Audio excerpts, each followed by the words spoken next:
Ladies and gentlemen, your favorite Zionist Prince Sweet White colonizer from Israel, coming to you live from an undisclosed location. I'm Tal the Traveling Clat. Let's take a look at this clip. Not always, not inevitably, and every substitute for religion leads to war. So the cause of war is not religion, it's us. It's human beings. It's that nasty little thing called human impulse and anger. So religion doesn't lead to violence, but it can very much intensify it or provide a justification it's a vehicle for it. And I think no one expected this in the 21st century. It's very interesting you're arguing, making this point now, because of course a lot of people are saying the era in which we're living is one in which there is a clamour or a need for people to find identity. Yeah. Identity politics, nationalist politics is very prominent.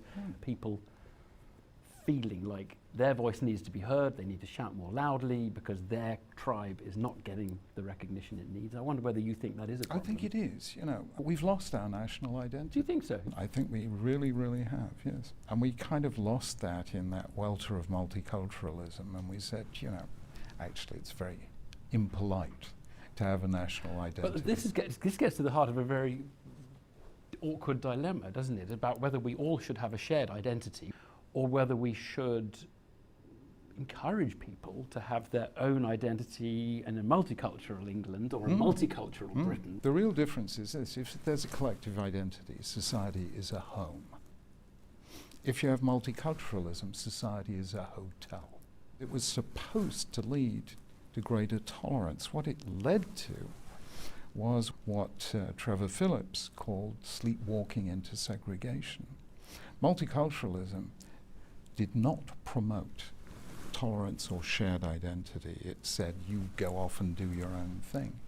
And that turns out to be very destructive.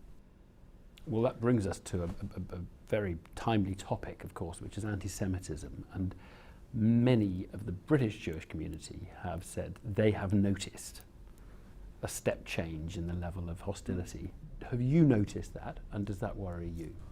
Well, I noticed it because our youngest daughter actually encountered this when she was at university.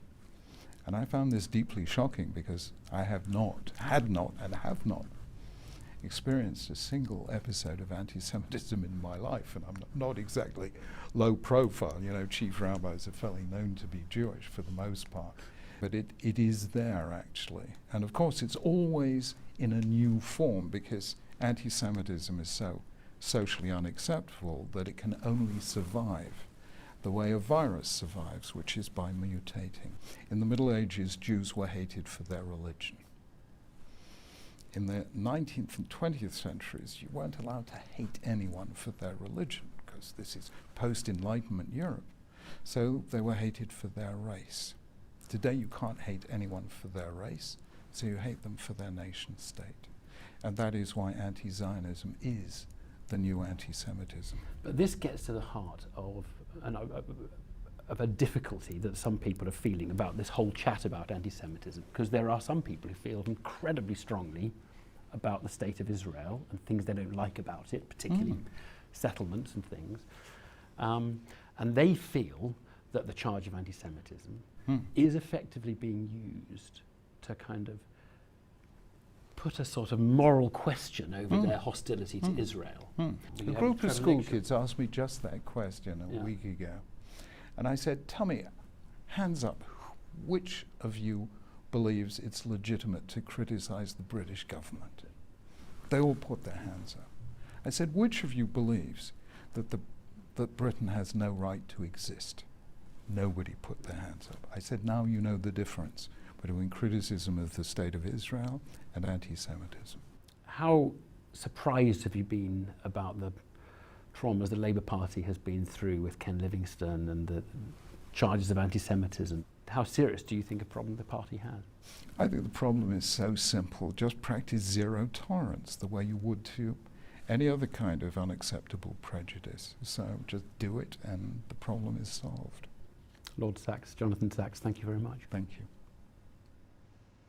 Chief Rabbi of the UK, I believe, Jonathan Sachs, really, or maybe England, really enlightening. I want to listen back to this whole virus mutating thing because I think it's, Not all. look, it comes from a very Ashkenazi perspective because it looks at the problem of anti-Semitism from just the European Jewry, which is good because it's also really important and very insightful for the way that we live today. I just want to touch on it again. Let me see if I can find it Are here. actually Jewish for the most part, but it is there actually. And of course it's always in a new form because anti-Semitism is so socially unacceptable that it can only survive the way a virus survives, which is by mutating. So in essence, what he's saying is anti-Semitism became unpopular. It's not something you can openly say that you're an anti-Semite, that you hate Jewish people. So while you can still harbor those feelings and be public about them, you have to find a new way to be open about that disgust, about that hatred of Jews. Middle Ages, Jews were hated for their religion. In the 19th and 20th centuries, you weren't allowed to hate anyone for their religion because this is post-Enlightenment Europe. So remember how he says post-Enlightenment Europe, in the 18th and 19th centuries in the Arab world, Jews were still being hated for their religion. That Enlightenment never came. And that actually stretched all the way down to like the early 1900s, that Jews were still being persecuted for their religion. I think it also is partly for their ethnicity, but I think what the funny thing is in the Arab world, they didn't really see Jews as a different ethnicity the way that they did in Europe. They just actually saw them as lesser because of their religion.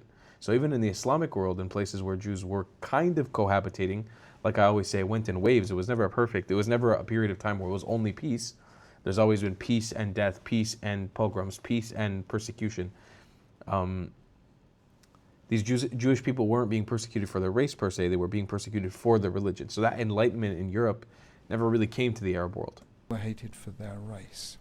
Today you can't hate anyone for their race, so you hate them for their nation state.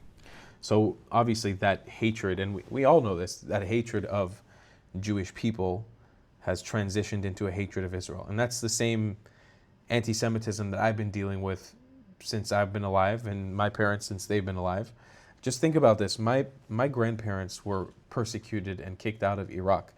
An Arab, what is considered an Arab Muslim country, it's not really an Arab country, it was Arabized, it was colonized by the Arabs and Islamicized by the Muslims. It's not an Arab country or a Muslim country originally. But the Jews who had been living there for 2,000 years were then persecuted by the Arabs. My grandparents were kicked out of their homes and brought to Israel. After arriving in Israel, Saddam Hussein, the dictator of Iraq at the time, was shooting bombs over to Tel Aviv, where my grandparents were living, and threatening to bomb Israel with chemical weapons. My mother, who was born to an Iraqi family in Israel, was then being second generation bombed by Iraq in Israel after the grandparents were persecuted. That is no longer a hatred of the state of Israel. It is anti-Semitism. It's just hiding behind the fact that Israel is somehow the devil. And now here I am, third generation in Israel, being fired upon by Iraqi militias that are backed by the Islamic State or the Islamic regime of Iran into Israeli territory, having to run to bomb shelters. I'm the third generation. I'm so far removed from Baghdad, Iraq. I'm so far removed from Islamic culture in Iraq. While I hold that deep inside my soul and it's a part of me, I'm far removed. I'm 3 generations away from it. I'm still being persecuted for that. That's not just the hatred of a state, or that's not just politics. That is anti-Semitism. That is anti-Semitism. And the thing is, Arabs will get onto a pedestal and say, no, we can't be anti-Semitic because we're Semites. It doesn't work like that. Palestinians and Arabs don't get persecuted anywhere in the world for being Semitic, for being Arabs. Nowhere in the world of the Arabs do they get persecuted for that reason. They might get persecution for other things. A lot of time, the persecution that they get is based on their shitty ideology that turns into extremism.